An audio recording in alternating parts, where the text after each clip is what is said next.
నమస్కారం. Short stories with Parvati ఛానల్కు మీ అందరికీ హృదయపూర్వక స్వాగతం. గత 2 భాగాల్లో మనం తెలుగు జానపద గాథల్లో చిరస్థాయిగా నిలిచిపోయిన బాలనాగమ్మ కథలోని ఆసక్తికరమైన సంఘటనలను చూశాం. జటంగముని సూచనతో భూలక్ష్మీదేవి నాగేంద్రునిని ఆరాధించడం, నాగరాజు వరం శాపం, 7 యువరాణుల జననం, మాణిక్యాలదేవి కుట్రలు మరియు అడవిలో ఒంటరిగా మిగిలిపోయిన ఆ పిల్లలను భూలక్ష్మీదేవి ఆత్మరూపంలో కాపాడిన సంఘటనలను చూశాం. చివరికి ఆ 7 యువరాణులు తమ మేనమామ రామవర్ధిరాజును చేరుకొని పానుగంటిపురానికి వెళ్లారు. కాని వారి జీవితాల్లో అసలు ప్రమాదం ఇప్పుడే ప్రారంభం కాబోతోంది. ఈ 3వ భాగంలో మాయల ఫకీరు భయంకర ప్రవేశం, బాలనాగమ్మ వివాహం మరియు ఆమె జీవితాన్ని చీకటిలోకి నెట్టే ఉత్కంఠభరితమైన సంఘటనలను చూడబోతున్నాం. అయితే ఆలస్యం చేయకుండా బాలనాగమ్మ కథ 3వ భాగంలోకి ప్రవేశిద్దాం. ఎంతో ఆనందంగా రామవర్ధిరాజు తన మేనకోడళ్లను వెంటబెట్టుకుని పానుగంటిపురం చేరాడు. అక్కడ వారికి రామవర్ధిరాజు భార్య మహిరాణి వచ్చి వారందరికీ దిష్టి తీసింది. లోపలికి తీసుకువెళ్లి కొత్త బట్టలు, పన్నీటి స్నానాలు, మంచి విందుభోజనంతో అప్యాయంగా చూసింది. ఎన్నో కష్టాల దాటి అక్కడికి చేరిన 7 అక్కాచెల్లెళ్ళు మేనమామ ఇంటిలో వారి అభిమానానికి చాలా సంతోషపడ్డారు. అలా కొంతకాలం గడిచింది. ఆ రామవర్ధిరాజుకు 7 కుమారులుండేవారు. వారిలో పెద్దవాడు సూర్యవర్ధిరాజు కాగా చిన్నవాడు కార్యవర్ధిరాజు. రామవర్ధిరాజు తన సొంత మేనకోడళ్లు 7 తన కొడుకులకిచ్చి అత్యంత వైభవంగా వివాహాలు జరిపించాడు. ఆ 7 జంటలు కోటలోని 7 భవనాల్లో సుఖసంతోషాలతో జీవించసాగారు. ఇక భూచక్రపురంలో మాత్రం నవభోజుడి పరిస్థితి రోజురోజుకీ దయనీయంగా మారింది. మాణిక్యాలదేవి మోహంలో మునిగిపోయిన అతడు రాజ్యకార్యాలను పూర్తిగా నిర్లక్ష్యం చేసి ఎల్లప్పుడూ అంతఃపురానికే పరిమితమయ్యాడు. దీనితో ప్రజల్లోనూ మంత్రుల్లోనూ అతనిపై వ్యతిరేకత పెరిగింది. ఢిల్లీలోని చక్రవర్తికి నవభోజుడిపై ఆగ్రహం కలిగింది. ముందుగా చెప్పకుండా ఢిల్లీ విడిచి వెళ్లిపోవడమే కాక రాజ్యానికి చెల్లించాల్సిన కప్పం కూడా సరిగ్గా చెల్లించకపోవడంతో చక్రవర్తి మరింత కోపోద్రేక్తుడయ్యాడు. వెంటనే తన ప్రతినిధులను సైన్యంతో కలిసి భూచక్రపురానికి పంపించి నవభోజరాజు దంపతులను రాజ్యం నుండి వెలివేయించాడు. అప్పటికే నవభోజుని ప్రతిష్ఠ మసకబాడిపోయినందున ప్రజల సహాయం కూడా వారికి దొరకలేదు. దాంతో ఆ రాజూ రాణి రాజ్యాన్ని విడిచి వెళ్లిపోయారు. అలా వారు అనేక గ్రామాలు, పట్టణాలు తిరుగుతూ కట్టెలమ్ముకుని జీవనం సాగించారు. ఒకరోజు సాయంత్రానికి వారు పానుగంటిపురం చేరారు. అది తన అత్తగారి ఊడని నవభోజుడికి గుర్తుకు వచ్చి భయపడ్డాడు. కాని తాను కట్టెలమ్ముకుని వారిలా ఉన్నాను కాబట్టి తనని ఎవరూ గుర్తుపట్టడు అని సరిపెట్టుకున్నాడు. ఆ నగరంలో ఒక పాడుబడ్డ గుడిసెలో వారు నివాసం ఏర్పరుచుకున్నారు. ఒకరోజు నవభోజుడు కట్టెలమ్ముకుంటూ కోట పక్కవీధిలో నడుస్తుండగా భవనం పై అంతస్తు నుండి అతన్ని చూసింది బాలనాగమ్మ. వెంటనే తన అక్కలకు ఈ విషయం చెప్పాది. అందరూ కలిసి పరుగెత్తుకుని వెళ్లి తమ తండ్రిని కలిశారు. తన పిల్లలని చూసిన నవభోజుడికి ఆనందం, బాధ రెండూ కలిసివచ్చాయి. పశ్చాత్తాపంతో తలదించుకుని బోరున విలపించాడు. కుమార్తెలు అతన్ని ఓదార్చి ఎంతో గౌరవంగా కోటలోకి తీసుకువెళ్లారు. అనంతరం తమ సవతి తండ్రిని కూడా మర్యాదపూర్వకంగా తీసుకుని వచ్చారు. ఆమె తను చేసిన తప్పులకు క్షమాపణ కోరుతూ కన్నీళ్లు పెట్టుకుంది.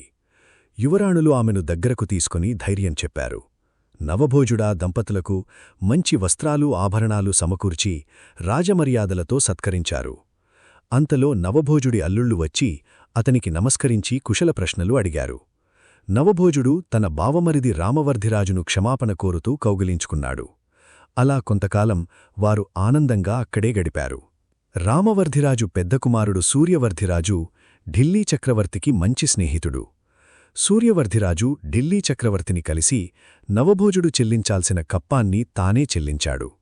తన మామగారిని క్షమించి ఆయన రాజ్యాన్ని తిరిగి ఇవ్వమని ప్రార్థించాడు. స్నేహితుడి మాటకు విలువనిచ్చిన చక్రవర్తి నవభోజరాజుకు తిరిగి భూచక్రపుర రాజ్యాన్ని అప్పగించాడు. తరువాత నవభోజుడు తిరిగి భూచక్రపురానికి వెళ్లి ధర్మబద్ధంగా పాలన చేస్తూ ప్రజల విశ్వాసాన్ని మళ్లీ సంపాదించుకున్నాడు. ఇలా కాలం గడుస్తుండగా ఒకరోజు గండికోటపై శత్రువులు దండెత్తి వస్తున్నారనే వార్త వచ్చింది. పానుగంటిరాజు, గండికోటరాజు చాలా మంచి మిత్రులు. దాంతో రామవర్ధిరాజు తన 7 కుమారులతో పాటు పెద్ద సైన్యంతో యుద్ధానికి బయలుదేరాడు. ఆ సమయానికి బాలనాగమ్మ గర్భవతి. అలాంటి సమయంలో భార్యను విడిచి వెళ్లడానికి కార్యవర్ధిరాజు సంకోచించాడు. కాని యుద్ధ సమయంలో కోటలోనే ఉండిపోతే అవమానంగా భావిస్తారేమోనని ఆలోచించాడు. భర్త మనసు గ్రహించిన బాలనాగమ్మ అతనికి ధైర్యం చెప్పి యుద్ధానికి పంపించింది. యుద్ధానికి బయలుదేరే ముందు కార్యవర్ధిరాజు ఎంతో జాగ్రత్తలు తీసుకున్నాడు. కోట ప్రధాన రక్షకుడైన కొత్వాలు రాముణ్ణి పిలిపించి యాచన కోసం ఎవరెవరు వచ్చినా వారికి దానధర్మాలు చేసి పంపించాలని, కాని ఎంత మహిమాన్వితుల్లా కనిపించినా సరే ఎవ్వర్నీ కోటలోకి అడుగుపెట్టనివ్వకూడదని కఠినంగా ఆదేశించాడు. అటుపై గర్భిణిగా ఉన్న బాలనాగమ్మ వద్దకు వెళ్లాడు.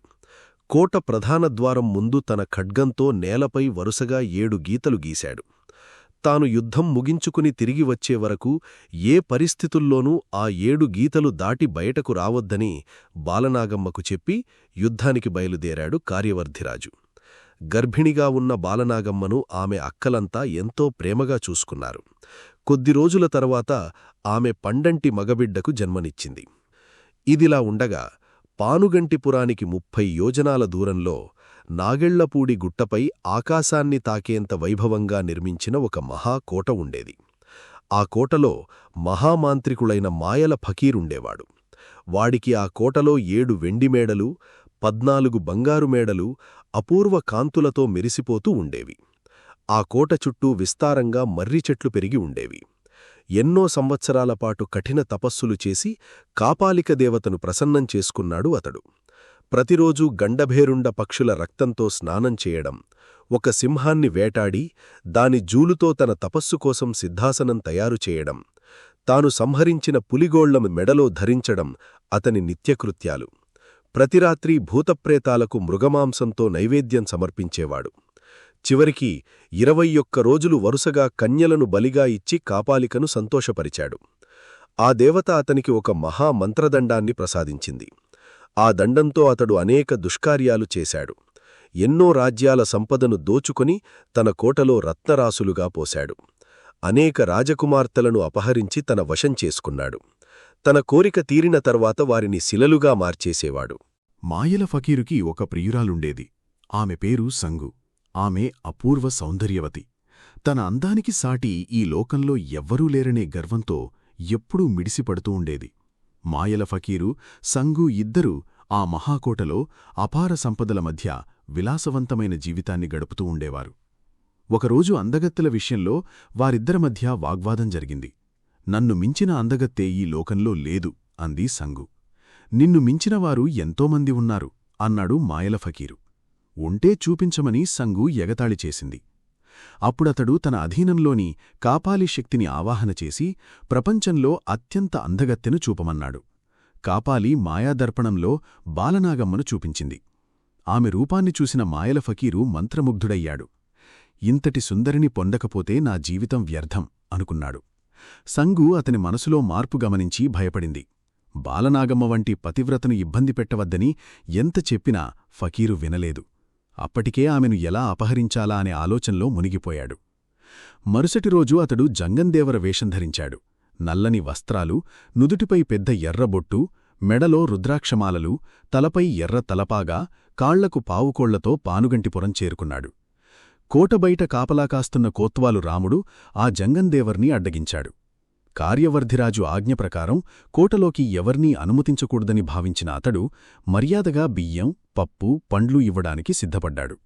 కాని జంగందేవర రూపంలో ఉన్న మాయల ఫకీరు వాటిని తిరస్కరిస్తూ, మావంటి సిద్ధులు ఇంటి యజమానుల చేతినుంచే భిక్ష తీసుకుంటారు, అదేవా నియమం అన్నాడు. ఆ మాటలకు రాముడు, స్వామీ, అది అసాధ్యం అని అతన్ని అడ్డుకునే ప్రయత్నం చేయగా, మంత్రశక్తితో తన వివరాలన్నీ తెలిసిన మాయల ఫకీరు, నీకు 2 భార్యలు ఉన్నా సంతానం లేదు. సంతానం కోసం ఎంతకాలంగా తపనపడుతున్నావో నాకు తెలుసు. నీ ఇంట పిల్లల నవ్వులు వినాలనుకుంటున్నావు కదా అని అన్నాడు. కోత్వాలు రాముడికి ఒక్కసారిగా తల తిరిగినట్లయింది. తన వ్యక్తిగత విషయాలు తెలిసిన ఆ జంగందేవర మహిమగలవాడని నమ్మిన రాముడు అతని పాదాలకు నమస్కరించాడు. ఫకీరు విభూతి సృష్టించి, ఇది నువ్వు నీ 2 భార్యలు ధరించి మిగిలిన విభూతిని ఇంటి 4 మూలలలో చల్లివేయి. 7 గడియలు తిరిగేలోపే నీ ఇంట పిల్లల కేరింతలు మారుమోగకపోతే నన్నడుగు అని చెప్పాడు. రాముడు ఆనందంతో కోట భద్రత గురించి చెబుతూ, మా పానుగంటిపురం కోటకు 7 ద్వారాలున్నాయి. ప్రతి ద్వారం వద్ద గట్టి కాపలానుంటుంది. 2వ ద్వారం దగ్గర పెద్ద పులులు, 3వ ద్వారం వద్ద ఎలుగుబంట్లు, 4వ ద్వారం వద్ద వేటకుక్కలు, 5వ ద్వారం వద్ద మదించిన ఏనుగులు, 6వ ద్వారం వద్ద సింహాలు, 7వ ద్వారం వద్ద కత్తులు పట్టుకుని సైనికులు పహారా కాస్తుంటారు. స్వామీ, జాగ్రత్తగా వెళ్ళండి అని చెప్పాడు. ఆ తరువాత రాముడు ఆనందంతో ఉరకలేస్తూ తన ఇంటివైపు బయలుదేరాడు.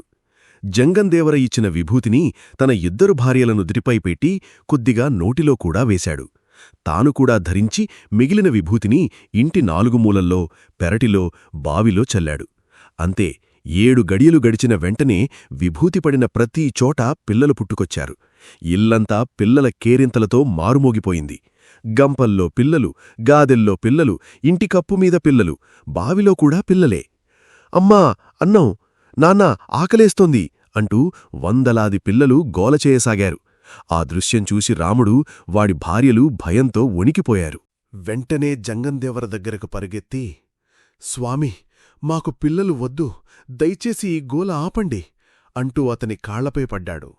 మాయల ఫకీరు నవ్వుతూ మళ్లీ కొద్దిగా విభూతి రాముడి నుదుటిపై పెట్టాడు. రాముడు ఇంటికి తిరిగి వెళ్లి చూసేసరికి అప్పటివరకూ కనిపించిన పిల్లలందరూ మాయమైపోయారు.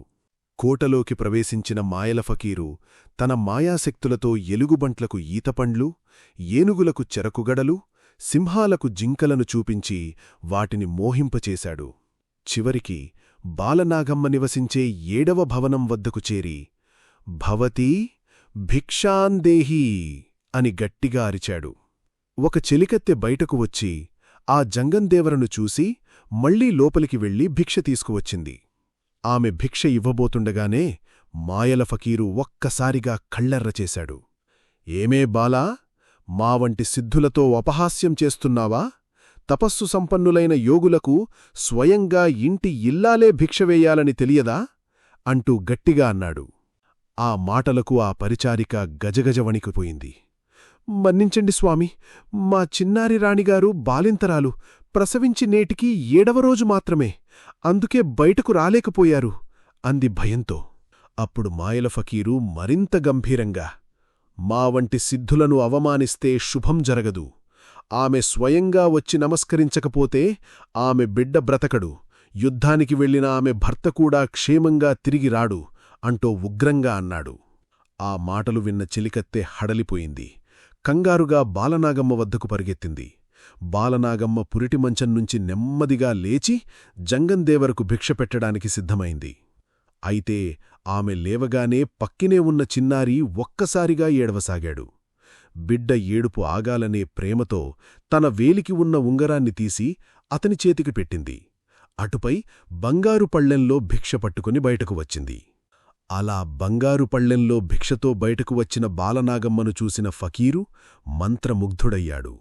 జంగందేవర వేషంలో ఉన్న ఫకీరు పట్టుబడతంతో భర్త గీసిన 7 గీతలు దాటి బాలనాగమ్మ బయటకు వచ్చింది. వెంటనే ఫకీరు తన మంత్రదండాన్ని ఆమె తలపై ఉంచాడు. క్షణాల్లోనే బాలనాగమ్మ నల్లని కుక్కపిల్లగా మారిపోయింది. ఆ కుక్కపిల్ల మెడకు తాడుకట్టి మాయల ఫకీరు అక్కడి నుండి తీసుకెళ్ళిపోయాడు.